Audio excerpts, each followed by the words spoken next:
প্রাক্কালে এই বিশেষ পর্বে আমরা স্মরণ করতে চলেছি দেশ ও মাতৃকা। আমরা জানি স্বাধীনতা সংগ্রামের পটভূমিতে গান, কবিতা এবং নাটকের এক বিশেষ ভূমিকা ছিল। সেই সব কবি, সঙ্গীত রচয়িতা, নাট্যকারদের স্মরণে আজ দেশাত্মবোধক গান ও কবিতা আমরা পরিবেশন করতে চলেছি। একটি হাতে চন্দ্র রাখি, একটি হাতে সূর্য, একটি হাতে মোহনবাসী, একটি হাতে তুর্য। এক পাশে পাহাড় নদী, অন্য পাশে ঝর্ণা। আমি মহান ভারতবর্ষ, আমি আলোক বর্ণা। আচ্ছা, নদী পেরিয়ে, পাহাড় পেরিয়ে আমি আপনার কাছে যেতেই পারি, কিন্তু আপনাকে পেরিয়ে আমি কোথায় যাব মানুষ? তুমি যদি বলো না, তুমি যদি নিষেধের কাটা তার বেঁধে রাখো তোমার নগরে প্রান্তরে, ভারতবর্ষ তোমার নামের মালায় আমার সবকটি নদী, পাহাড়, অরণ্য আর অববাহিকার নাম। না, নদীগুলি, পাহাড়গুলি, অরণ্যগুলি আমি কখনো দেখিনি, কিন্তু তবু জানি কিন্তু আমারই নদী, আমারই পাহাড়। আমার বাড়ির পাশে ছোট তটিনী আমাকে এসে কাল বলল, আমি না অনেক দূর থেকে অনেক অনেক দূরে যাব। আমি বললাম, নদী, তুমি যেখানে যত দূরেই যাও সে তো আমারই দেশ, আমার স্বদেশ। কেমন স্বদেশ একটু শুনি। বারে হাজার রঙের পাখিদের নিয়ে পাখিদের সমাজ, হাজার রঙের ফুলেদের নিয়ে ফুলেদের বাহার, হাজার রঙের হাজার রূপের নানান রীতির মানুষকে নিয়ে একসঙ্গে বেঁধে তবে এই ভারতবর্ষ, এই মহাকাল। না, দাঁড়াও দাঁড়াও, একটু ভুল হয়ে গেছে। শৈশবের ভূগোল ছাড়িয়ে যে জীবনের মানচিত্রে প্রবেশ করেছি, ভুল। হ্যাঁ, সব সব ভুল। কোথায় স্বদেশ? তোমার নগরে, জনপদে, প্রান্তরে যেখানেই পা রাখি, কে এক নৃসিংহ মূর্তি আমার সামনে পথ রোধ করে দাঁড়ায়, প্রশ্ন করে, কে তুমি? কোনখানে তোমার দেশ?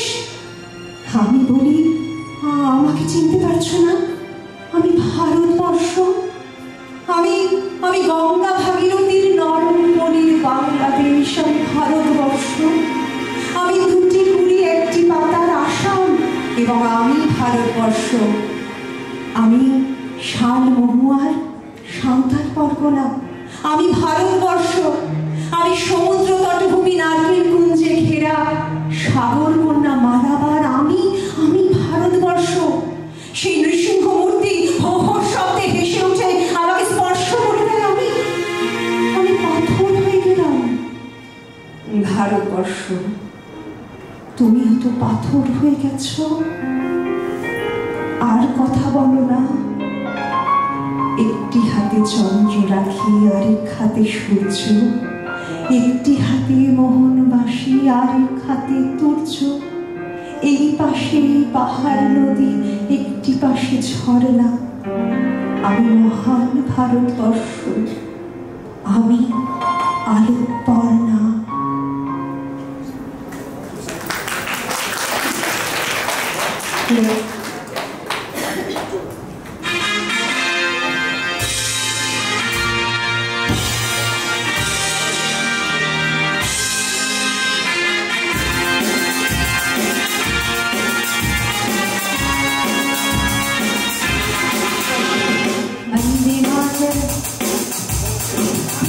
Vande Mataram.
আমি দুর্বার, আমি ভেঙে করি সব চুরমার, আমি অনিয়ম উশৃঙ্খল, আমি দলে যাই যত বন্ধন, যত নিয়ম কানুন শৃঙ্খল।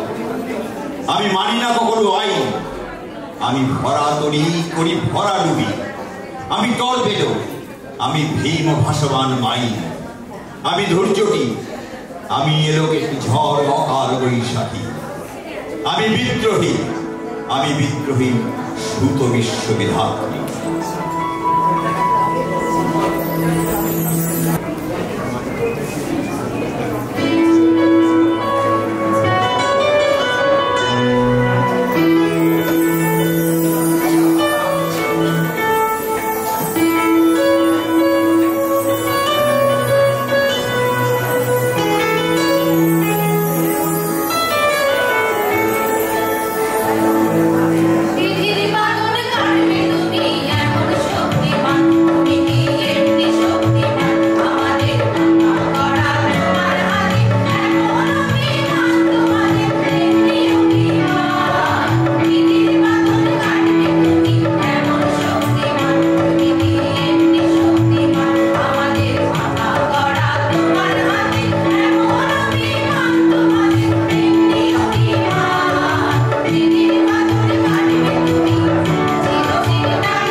আমরা ভয় পাইনি। যারা তোমার মাটিতে নিষ্ঠুর থাবা বাড়িয়েছে, আমরা তাদের ঘাড় ধরে সীমান্ত পার করে দেব। আমরা জীবনকে নিজের মতো করে সাজাচ্ছিলাম, আমরা সাজাতে থাকব। ভাগ্য।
অনেক রক্তাক্ত পথ অতিক্রম করে আজ এখানে এসে থমকে দাঁড়িয়েছি স্বদেশের সীমানায়। আজ দেহে আমার সৈনিকের পরা পোশাক, হাতে এখনো দুর্জয় রাইফেল, রক্তে রক্তে তরঙ্গিত জয়ের আর শক্তির দুর্বহ দম্ভ। আজ এখন সীমান্তের প্রহরী আমি। আজ নীল আকাশ আমাকে পাঠিয়েছে নিমন্ত্রণ, স্বদেশের হাওয়া বয়ে এনেছে অনুরোধ, চোখের সামনে খুলে ধরেছে সবুজ চিঠি। কিছুতেই বুঝি না কি করে এড়াবো এই সৈনিকের পরা পোশাক। যুদ্ধ শেষ, মাঠে মাঠে প্রসারিত শান্তি, চোখে এসে লাগছে তারই শীতল হাওয়া। প্রতি মুহূর্তে শ্লথ হয়ে আসে হাতের রাইফেল, পা থেকে খসে পড়তে চায় এই পোড়া পোশাক। রাত্রে চাঁদ ওঠে, আমার চোখে ঘুম নেই।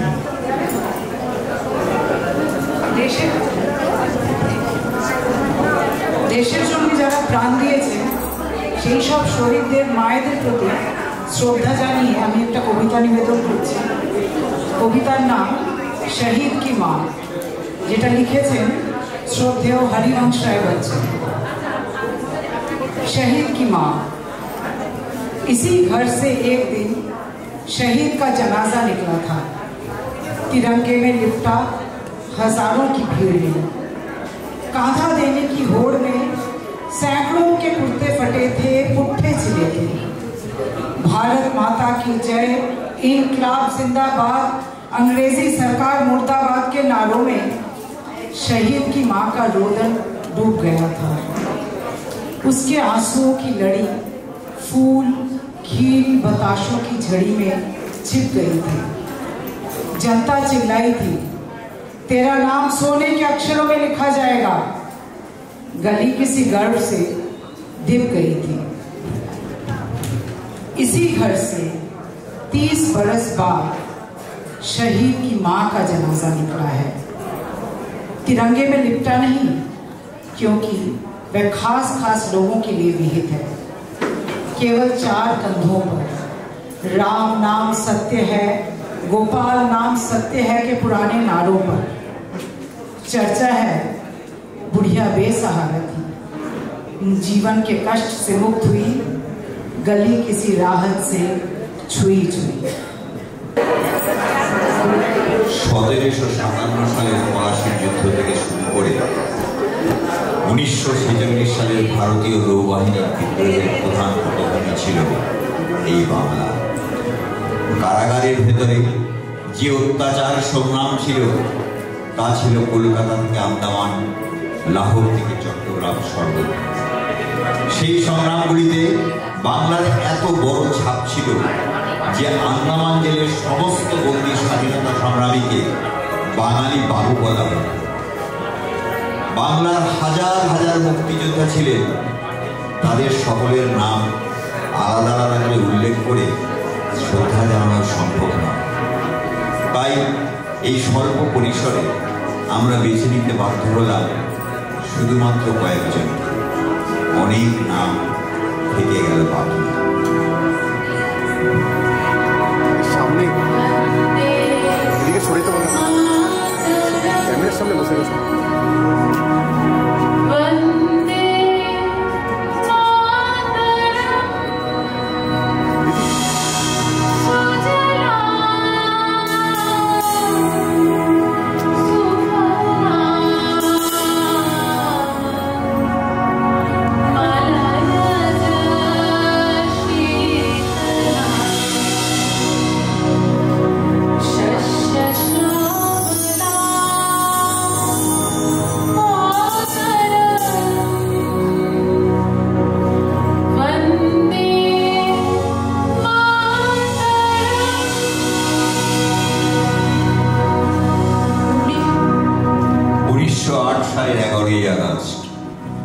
কিংসফোর্ডকে বন্দে মাতরম বলার দোষে যে বালককে বেত মারার হুমকি দিলেন ব্রিটিশ সরকার, তারই পক্ষে দাঁড়িয়ে ক্ষুদিরাম বসু ও প্রফুল্ল চাকি সাহেবের ফিটন গাড়ি লক্ষ্য করে বোমা চালালেন মুজফ্ফরপুরে। সাহেব নিহত হলেন না, কিন্তু নাবালক ক্ষুদিরামকে ফাঁসির হুকুম দেওয়া হলো।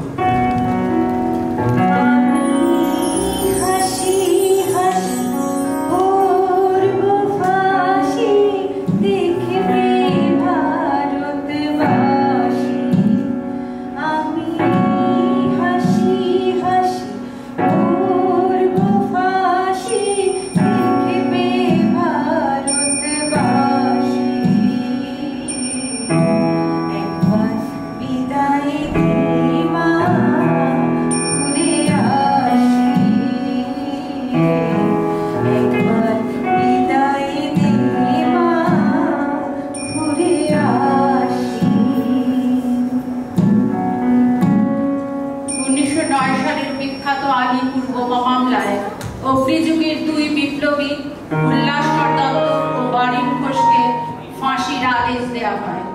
পরবর্তীকালে এই সাজা রদ করে উল্লাসকর দত্তকে আন্দামানের কুখ্যাত সেলুলার জেলে যাবজ্জীবন দ্বীপান্তরের আদেশ দেওয়া হয়।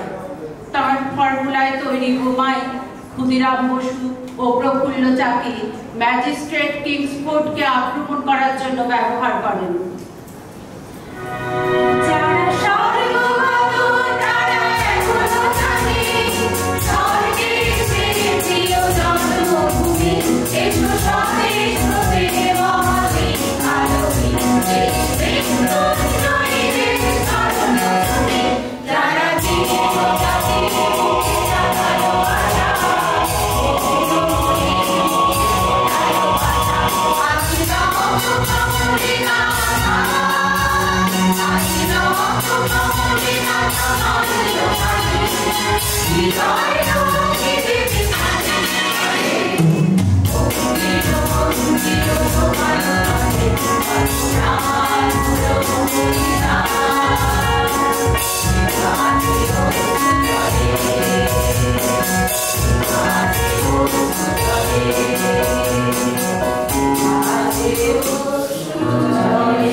সেপ্টেম্বর 1915 ইংরেজদের সঙ্গে সম্মুখ সমরের স্বাধীনতা ছিনিয়ে নিতে অস্ত্র আনার পরিকল্পনা করেন যতীন্দ্রনাথ মুখোপাধ্যায়।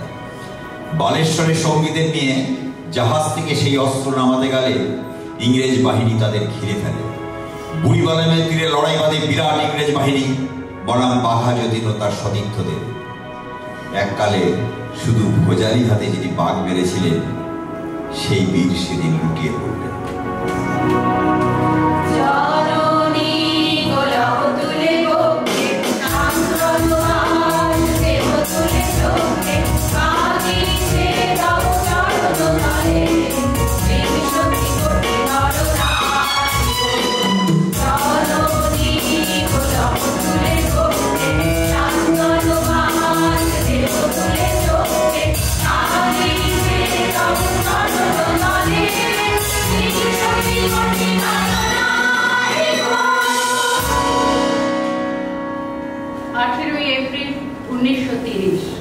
মাস্টারদা সূর্য সেন ও তার 65 জন শিষ্য মিলে পরিকল্পনা করেন চট্টগ্রামে ইংরেজদের অস্ত্রাগার লুণ্ঠনে। তারপরে লুকিয়ে আশ্রয় নেন জালালাবাদ পাহাড়ে। 4 দিন পর ব্রিটিশ বাহিনী খুঁজে বার করে মাস্টারদা ও তার সঙ্গীদের। সেদিনের অস্তমিত সূর্য ছিল সূর্য সেনের রক্তে লাল। আহ্বান, শোনো আহ্বান, আসে মাস্টার বলো পেরিয়ে।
ডিসেম্বর 1930 বাদল গুপ্ত, দীনেশ গুপ্ত এবং বিনয় বসু সাহেবী পোশাকের ট্যাক্সি থেকে নামলেন রাইটার্স বিল্ডিং এর সামনে। সোজা উঠে গেলেন উপরে। সামনেই সিমসনের ঘর। তার রক্ষীকে ঠেলে ঢুকে গেলেন ভেতরে। বন্দুকের আওয়াজে গর্জে উঠল রাইটার্স। লুটিয়ে পড়লেন সিমসন। এরপর রাইটার্স বিল্ডিং এর অলিন্দ বরাবর গর্জে উঠল বিপ্লবীদের গুলির আওয়াজে। তারপর টেগার সাহেব তার বাহিনী নিয়ে ঘিরে ফেললেন বিনয়, বাদল ও দীনেশকে।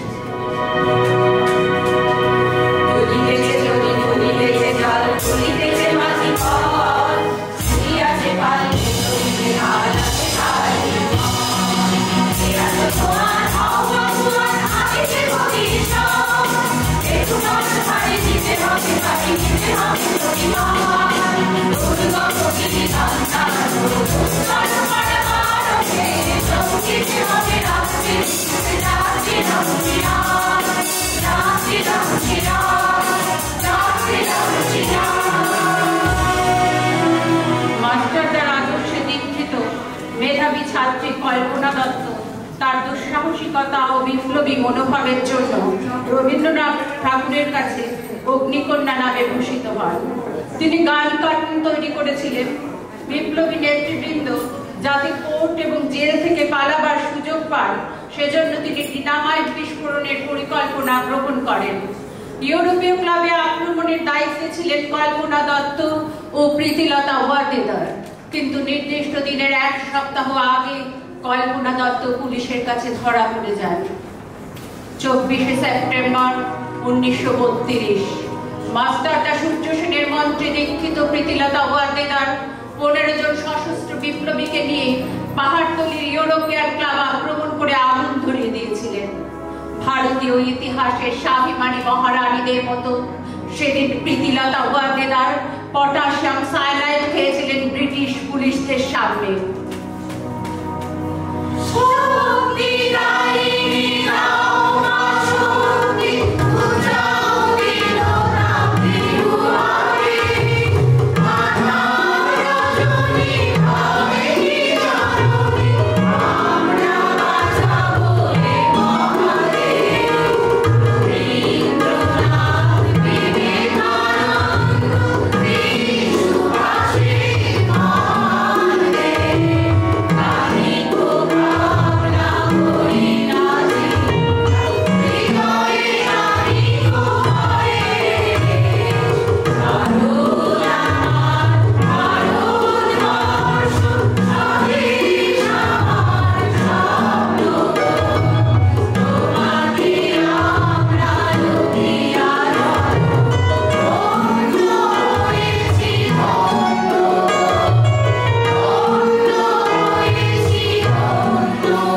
সেপ্টেম্বর 1942 তমলুকের মাটিতে কয়েক হাজার ভারতীয়কে নিয়ে যিনি পুলিশ স্টেশন ঘেরাও করার কাজটি করেছিলেন তিনি সত্যরোদ্ধর মাদমগিরি হাজরা।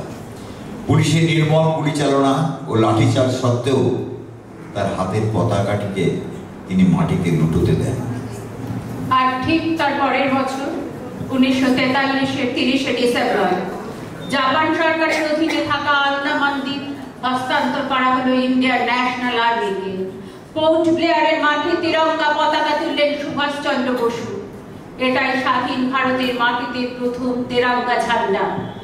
আইনের commander in chief Subhash Chandra Bose হলেন ভারত, যাকে 18টি দেশ স্বীকৃতি দিয়েছিল।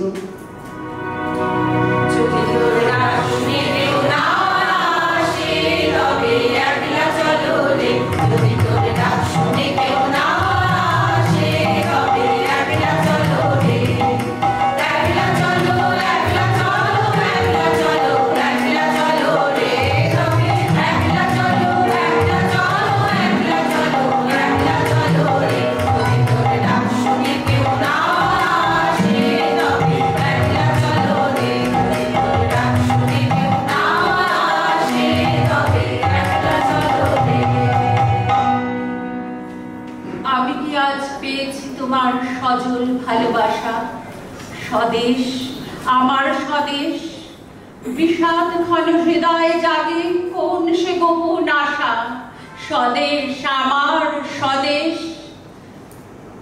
দীর্ঘদিন নিদ্রাহীন শিয়রে বসে আছি, বুকের মাঝে গুঞ্জরিত সোনালী মৌমাছি। রাতের ঘন আধার চিরে নয়ন জুলির ধারে কারা যে শুধু ইশারা দেয় গোপন চুপি সারে। আমি কি ভুলে তোমার কথা হব নিরুদ্দেশ, স্বদেশ আমার স্বদেশ। অনেক ঝড় অনেক জ্বালা সয়েছি অকাতরে, দুঃখ বড় প্রবল হয়ে তীব্র সুরে ঝরে। তাই তো তোমার গভীর করে ডাকি যে বা